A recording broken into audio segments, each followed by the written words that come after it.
Jangan lupa like, comment, and subscribe channel YouTube TVRI Bengkulu dan nyalakan lonceng notifikasinya.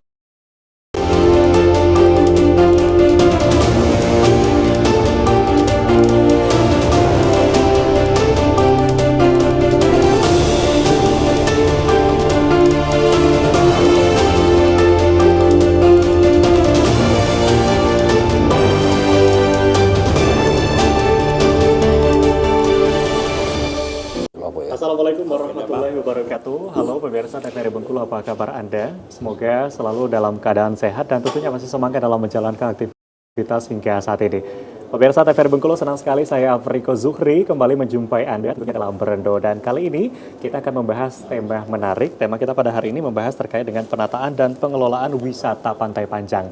Nah, namun sebelum itu pemirsa, saya akan perkenalkan terlebih dahulu narasumber yang sudah hadir di studio TVRI Bengkulu. Kali ini sudah bersama dengan Bapak Dr. Andes Sehmi MPD selaku Asisten Ekonomi dan Pembangunan Sesda Kota Bengkulu. Assalamualaikum Pak. Waalaikumsalam. Gimana kabarnya, sehat? Alhamdulillah sehat walafiat. Alhamdulillah sehat walafiat. Terima kasih banyak sudah hadir di studio TVRI Bengkulu. Nanti kita berbincang-bincang nih membahas terkait dengan pengelolaan Pantai Panjang. Terima kasih juga telah mengundang kami. Baik. Dan pemirsa TVRI Bengkulu, selain itu juga sudah hadir di studio TVRI Bengkulu kali ini Bapak Beni Hakim Benarti selaku pemerhati sejarah dan budaya Bengkulu atau biasa disapa dengan Cik Ben. Assalamualaikum Cik Ben. Waalaikumsalam. Gimana kabarnya, sehat? Sehat dan semangat. Sehat dan semangat. Ya, tentunya harus semangat, harus sehat kita ya, tetap menjalankan aktivitas sebagaimana mestinya.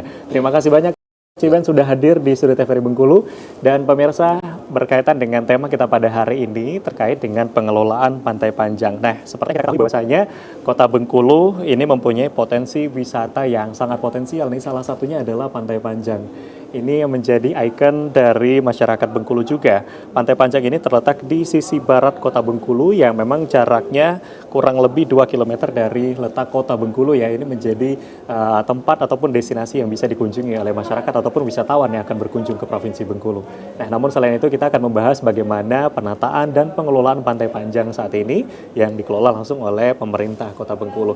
Nah, untuk itu ke Pak Sehmi terlebih dahulu. Gimana nih Pak, kalau kita bicara soal Pantai Panjang, sebetulnya Provinsi Bengkulu ini banyak sekali potensi wisatanya. Namun kan yang banyak dilihat oleh masyarakat, atau apalagi di Kota Bengkulu, Pantai Panjang, Benteng Malboro, gitu, Rumah Bung Karno dan sebagainya. Pantai Panjang ini salah satu ikon dari Provinsi Bengkulu. Seperti apa saat ini Pak?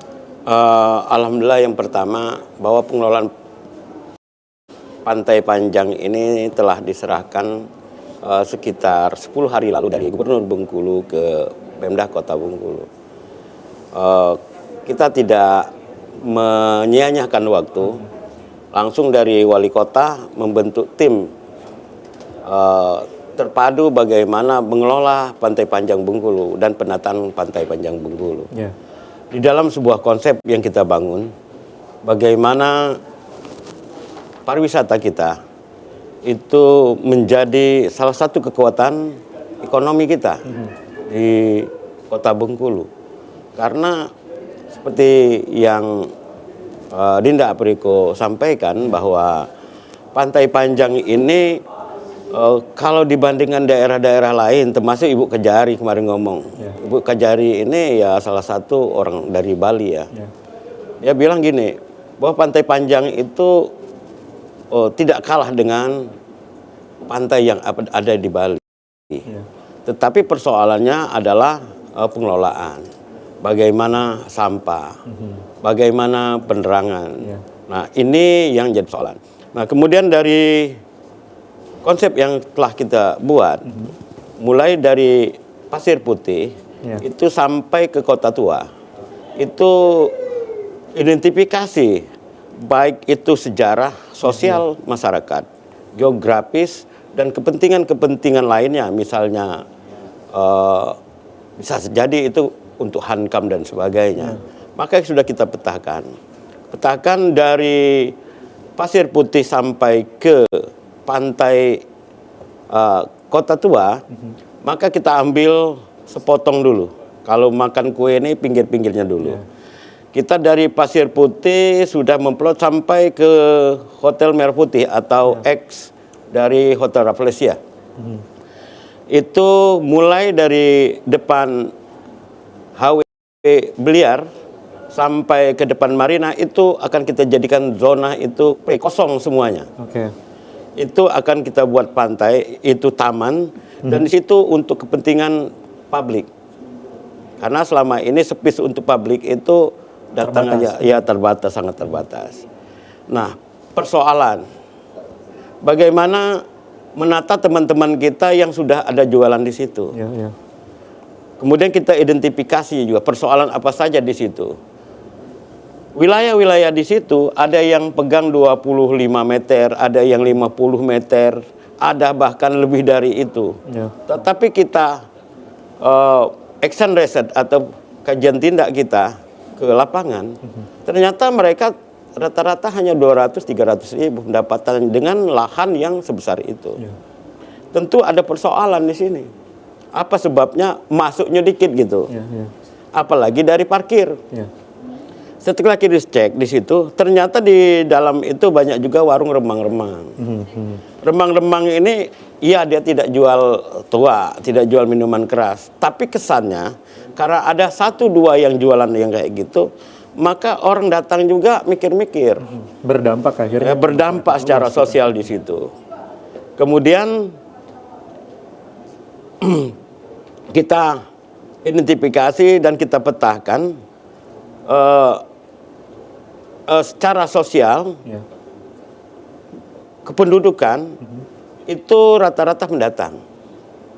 Rata-rata pendatang. Hampir tidak ada yang suku dari Bengkulu kota Ya, asli. maksudnya masyarakat lokal gitu ya? Ya, kota Bengkulu. Banyak Pendatang orang yang ke tempat misalnya dia suku dari Sumatera Selatan berjualan dari situ, dari Bengkulu Selatan ke situ, dari Rejang Lebong situ, dari Linggau situ, bahkan ada dari Lampung, dari Jawa di situ.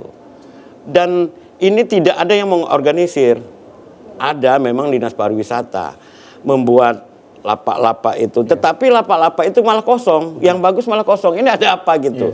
Ternyata lapak-lapak yang formal yang bagus itu dianggap mendatangkan uang receh.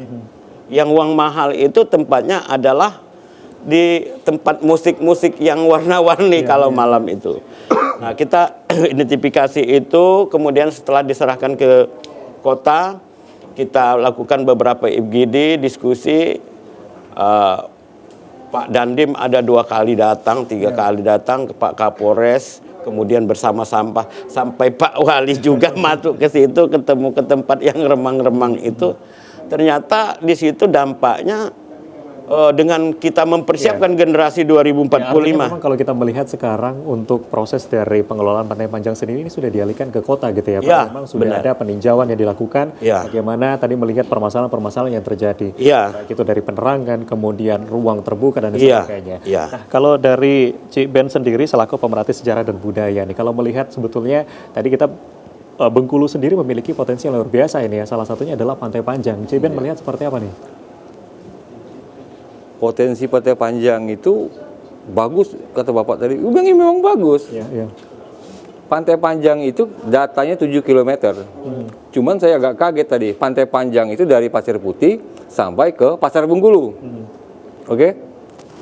Setahu saya, dari dulu orang bilang Pantai Panjang itu hanya dari Pasir Putih sampai Nala. Oke.